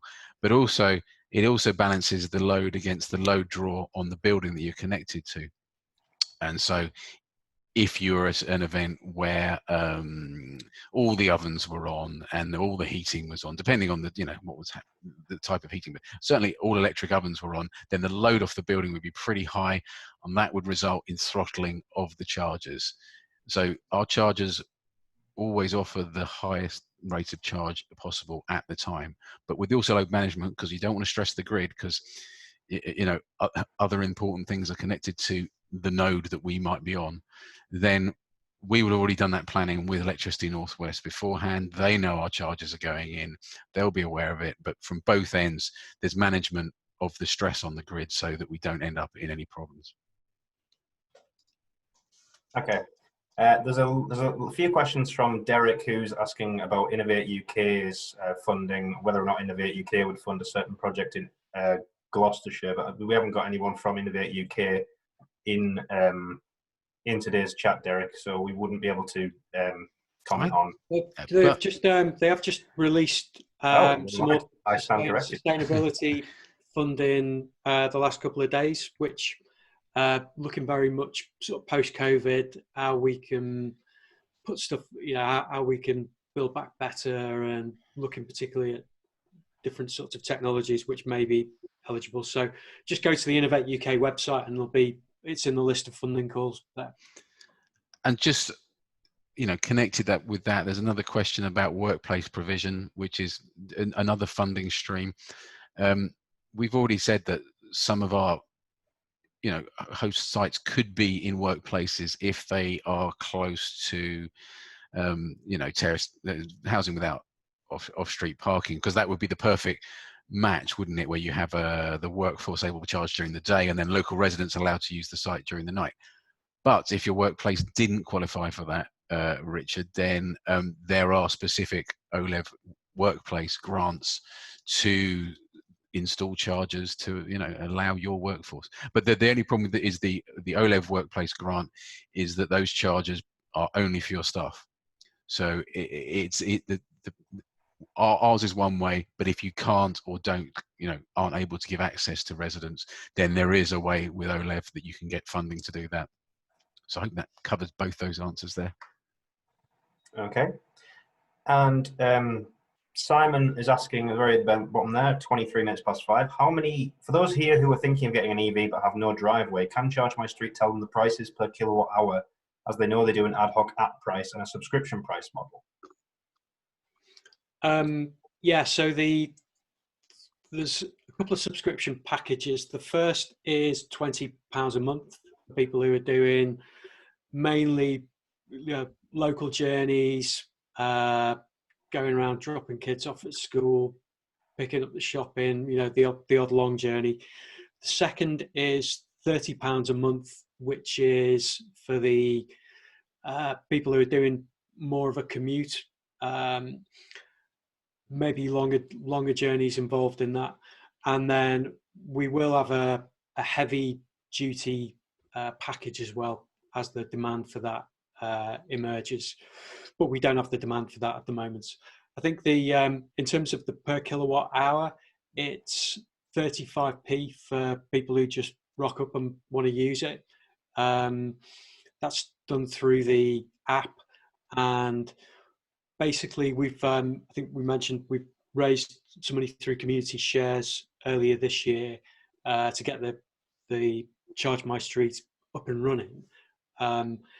That is actually quite sensitive to the price per kilowatt hour, the business plan in terms of being able to pay that money back. So it's comes across as being quite high compared to some of the other providers, but we recognise we're at an early stage of it, and as a non-profit making organisation, we aim to reduce those costs as we scale up and we get more use out of the network. Okay. Brilliant. We've got 7 questions left in the Q&A thing. Do we want to sort of just clean these up? I think AD, is it AD who's going through them and answering them at the moment? I can just start from the very top. Is the availability improving? One of the problems with numerous EVs has been demand outstripping supply, leading to really long times before ordering and delivery. That's from Richard. I think that would best be directed at Yes. Yes is the answer. More and more come in. More and more vehicles available to the market. Battery supply boils down to where people get the battery from. For example, if you ordered a Renault Zoe today, you could have one within 12 weeks.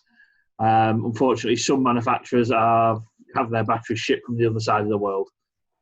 So until they improve their method of shipping and maybe move the battery factory a bit closer, like we did, the Renault's batteries are now produced in Poland.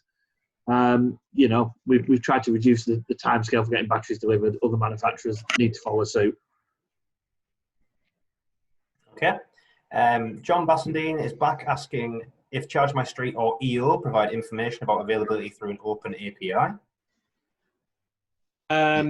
Yeah, we've got as part of the SOSCI project, we have we're looking very much at the open APIs around the EO charge points. You can go on and see through the EO app which charge points are in use on there, but we're also looking at how that is made more widely available through another charge point platform. We're working with Moralis Data, a Lancaster-based company, on a platform that will do all that stuff. Yep, thank you very much, Daniel. Pippa is asking about Tesla. She understands they are more expensive as an extensive charging infrastructure to superchargers and hotels. We didn't mention them purely because the majority of Teslas you have around at the moment, as we say, have exclusive use of their supercharging network. which is a closed network and not available to every other EV user.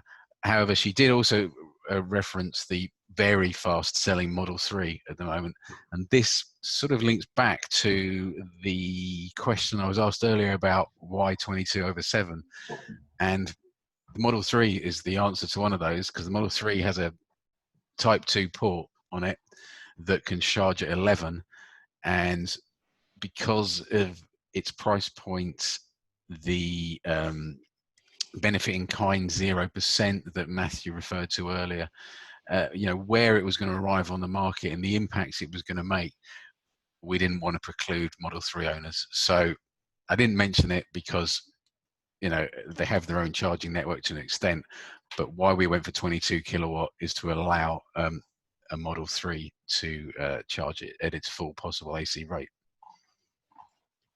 Okay. Damien asks what occupancy level of charge points is required to break even. We don't, because we have the subscription model, we look at mainly how many subscriptions we're selling per charge point, as opposed to the occupancy. So we have all those there's quite a lot of detail in the business plan that accompanied the share offer. That's still online with lots of, with quite a detailed financial model and spreadsheet. So if you want to have a look at that, Damien, just download that and have a look at it. Get back to me if you've got any questions. And on general usage, the nationwide, the average use of a charge point is between 5 and 6%, which is very low. I mean, obviously it's going to go up, but and so in terms of people who are worried about blocking, and getting there and it not being available, 5 to 6%. I think you've got a pretty good chance that one of the two our sockets are going to be open. Okay, we've got one from Steve Emsley just asking if we can keep lobbying for the EV purchase grant. The motor industry is doing, and to be honest, to say the way things have been of recent, I don't think it's going to be something that's going to go away quickly. Janie was asking if they can be used for rapid charge too, i.e. visiting tourists, as well as socially for community use. I think maybe you covered that in your presentation, did you? We did, but the rapid charge question does keep coming up. The rapid charging is not in our model purely because it's so expensive to put in, and much as people would like non-EV drivers tend to think in a way of where they will go to and fill up, and that's not the behavior that we're seeing, both, not even anecdotally anymore. Data supports this. That's not how EV drivers behave. They want to charge overnight. They charge at length. They don't just splash and go. We don't have that, and so it's not a model, but it also wouldn't fit. Rapid chargers have their place on motorways when you're doing long journeys, destination places where there's short dwell time. But in terms of the vast majority of journeys that are made by just normal drivers, but in time when there aren't any ICE cars anymore, by EV drivers, it's short stuff, and they have long dwell times when 96% of the time the average car isn't moving, it's not being used. They want to be charged then. And then connecting back to the question about grid, the grid would struggle if we put rapids in, because rapids have got much higher load on the grid. There's difficulties with harmonic balancing at that kind of load, and so I think the electricity supply, the grid suppliers would get quite nervous if we started plonking rapids everywhere. Okay, and the last question was also about rapid charges. So I think that's everything that the Q&A had there. So thank you very much to all of the panelists. I'll hand it back to Daniel just for final words. Can you save all the chat, Kieran? I assume so. Yeah, I hope you can, because it went so quickly. I'd like to have a look through what was going on there.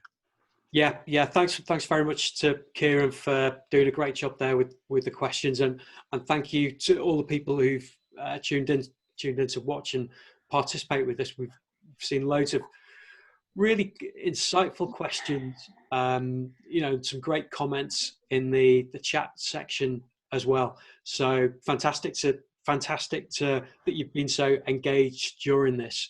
But this certainly isn't the end of it. We've got we want to speak to you about the sites. If you've got an EV, please sign up to try and use Charge My Street.